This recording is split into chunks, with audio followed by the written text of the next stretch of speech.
Hey there, crypto enthusiasts. Welcome back to Crypto Learner TV. Today, we're diving into the world of cryptocurrency mining from blockchain to block rewards. We'll cover it all.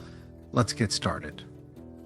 Cryptocurrency mining is the process of verifying transactions on a blockchain network. It's like solving a digital puzzle to validate transactions and secure the network. Miners use powerful computers to solve complex mathematical problems. The first miner to solve the problem gets to add a new block of transactions to the blockchain and is rewarded with cryptocurrency. You'll need specialized hardware like GPUs or ASICs and software like mining pools or solo mining software.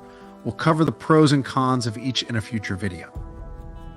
Mining pools are groups of miners working together to solve problems. Solo mining is going solo, but it's much harder to solve problems alone. We'll discuss the advantages and disadvantages of each.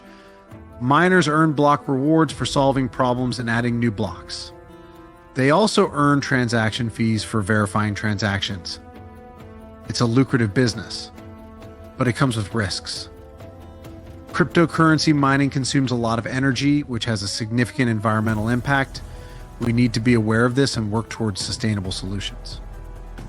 Thanks for watching, and don't forget to like, share, and subscribe for more crypto content. Join the conversation in the comments below, and we'll catch you in the next video.